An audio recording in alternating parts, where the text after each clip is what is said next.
Hi, welcome back to the channel, y'all. Go ahead and hit that subscribe button and let's get right into the story. This should not take too long. Listen, Shannon Sharpe, as we all know, Shannon Sharpe has a lot to lose. We're talking about Shannon Sharpe, the owner and operator of the famous podcast Shay Shay's Club. Shannon Sharpe, the Hall of Famer, footballer, ex-NFL player. Shannon Sharpe, the ESPN anchor. Shannon Sharpe. Shannon Sharpe, the guy who was about to broker $200 million deals separately this year when trouble came knocking. And now it looks like his deals are at standstill. What a way to fumble the bag is what a lot of people are saying. Damn it, man. Damn it, Shannon. Okay, so here's an update. Those who are close to Shannon Sharpe, they are adamant that his relationship with the girl who is accusing him of rape was purely a BDSM one. Shannon has people on his side who are willing to testify. You know, when you that older dude and you got a little sweet little sugar thing on the side who does all the freaky stuff, and then you go have this conversation with your boys, right? Right. Or in your circle, right? Right. So they all knew about her, where the two would meet up for rough sex about once a week. And it was nothing more. They're testifying on behalf of Shannon Sharpe. Sources close to Shannon Sharpe said the ex-NFL star engaged in this kinky, consensual activity sexually with the Jane Doe, who we now know to be the OnlyFans girl. They must have did it about 100 times at least. And they can vouch that it was done in both Los Angeles and Nevada. And it lasted somewhere about from late 2022 to January of 2025. Sometime around then, Shannon, the big homie, must have had a conversation with his circle saying, yeah, we cutting that off. It ain't working out no more. I think I'm moving on. She getting kind of itchy, crazy kind of thing. They insisted that while the intimate encounter featured choking and role-playing, none of it was ever non-consensual, and none of it was ever forced. She was definitely into all of it. He was sharing their communication, sharing communications with the homies like, yo, let's be for real, right? Listen to this message that this girl just sent me. Listen to this voice note this girl just sent me. Ooh-wee.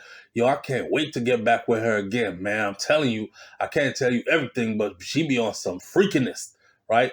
In fact, the sources added that it was his accuser, the OnlyFans model, who requested that most of the physical stuff be done, claiming her text messages showed that she liked to be tied up.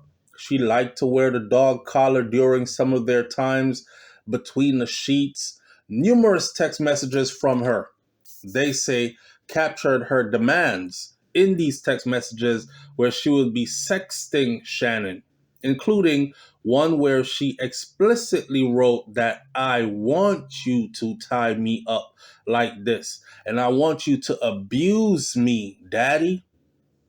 Now, apparently they're trying to put a timeline to when she sent that text message, I want you to abuse me, and then she had a camera set up, and then she had Shannon role play that role of what she had requested earlier, I want you to abuse me. And was he acting off of her request, or was he genuinely abusing her and there was no request and there was no her consenting? This is a weird situation to be in.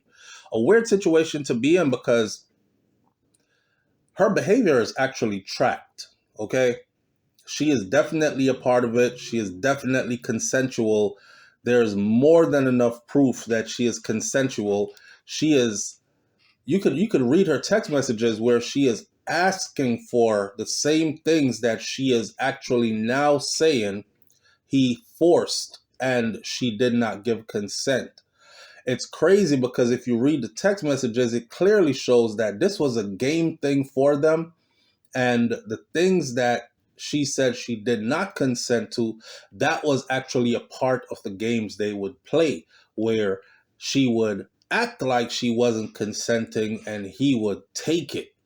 And that was supposed to be a part of the excitement of their BDSM encounters. The sources were also adamant that the duo's relationship never once reached girlfriend-boyfriend status. They're saying, listen, we know Shannon for a long time. We knew when he was dealing with this girl, okay? There was at no point did they ever get to anything exclusive. See, this is super important because in her paperwork, in her court paperwork, she said at one point she thought that they were exclusive. She was exclusive to Shannon. Shannon was exclusive to her. That was her man, okay? That was her lover. That was her man. Nobody else involved. And when she found out that he was seeing other women is when she was the one who broke the relationship off. Well, as it turns out, it's looking like Shannon was actually the one who broke the relationship off because she was getting a bit weird and a bit out of control. Yeah, she wanted more than he was willing to give. She wanted exclusivity, and he wasn't about that. So Shannon wasn't being delusional. You know, he is like up in age a bit compared to her age, but he wasn't delusional. He knew that this wasn't the place for him as far as having a relationship per se and having her be his exclusive woman. She was too young for that. However, she was a fun thing and she wanted to play and he wanted to play too. So he paid and he played, right? Shannon Sharpe's accuser, though she said in her lawsuit that which she filed that in October of 2024 and then again in January of 2025, the former Broncos tight end crossed the line. She claimed that during the incident in January of 2025, she repeatedly told Shannon Sharpe she did not want to have intercourse with him without a condom.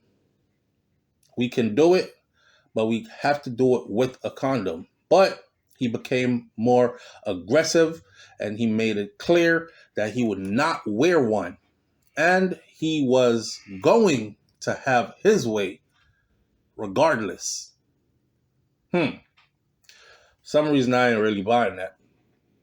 Now, you gave him the coochie, but you wanted him to wear a condom, or you didn't give him the coochie and he took it. Which one is it? You know, this whole case right here, I just hate to see Shannon Sharpe get caught up in this, right? So Tony Busby now, the woman's attorney, said in a statement to TMZ Sports in response to the claims that all of this is ridiculous. Someone should tell Mr. Sharpe that when you are digging yourself a hole, it would be a smart move to stop digging. This is what the filed complaint and the audio speaks for itself, is what the lawyer said.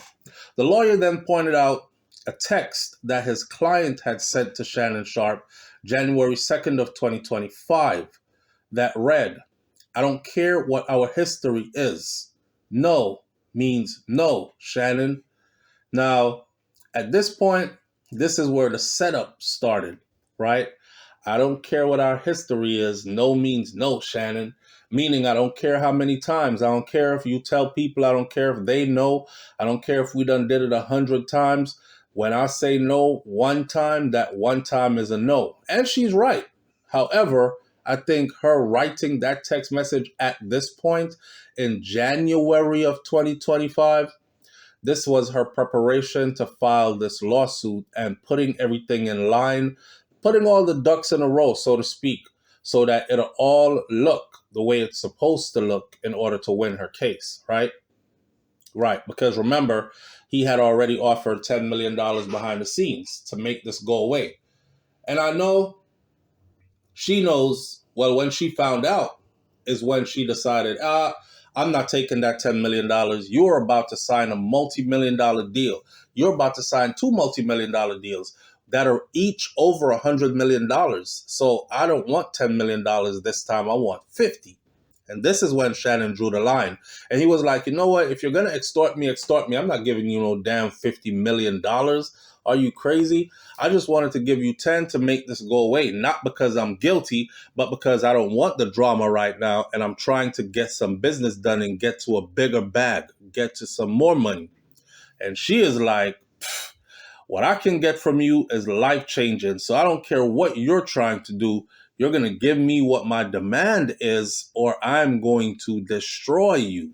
So, as you can clearly see from the text messages that were released to Mr. Sharpe, Mr. Busby said, no means no, no matter what occurred between y'all before. You know, as we all know, the woman is suing for $50 million in damages, and Shannon Sharpe, meanwhile, has addressed the allegation publicly once, and then he stepped away from the sports network and said he was taking some time off to go handle this, deal with the situation, and he'll be back. He'll be back in time for the start of the football season. Well, we don't know if he'll be back in time for the start of the football season. Rumors has it that he probably won't be back at all. But in the meantime, what I have noticed is that his Shay Shay club has been doing very well regardless of this situation right here. Lucky for him, he owns Shay Shay Club, and he is not just somebody working at somebody else's podcast, so to speak. He owns it, so it's his. So whatever money it generates will be his. However, corporate America, ESPN, they will have to decide if they're willing to risk it as far as Shannon Sharpe goes, taking him back, because they're not, the girl is not letting up on her $50 million. Her and her attorney, Tony Busby, they are pushing forward for sure, right? So even if Shannon Sharpe comes out winning this, even if he comes out the winner, as in court, it comes back that this was a setup and this was a blatant attempt at an extortion. If it comes back as that, yeah, Shannon will be able to laugh and he'll be able to say, see, I told you, you should have took the damn $10 million and gone about your business. But nah, you got greedy. You wanted 50. You were trying to rob me. You lied on me. And look, it backfired. And now you get nothing. He'll have that bragging right. However, the corporate entities that are attached to him or have put him on hold or on arrest, they might not rekindle that relationship with him.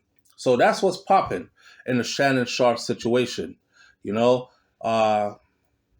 people in Shannon Sharpe's circle are ready to testify on his behalf that they know of at least 100 encounters of Shannon and this young lady meeting up and doing the damn thing.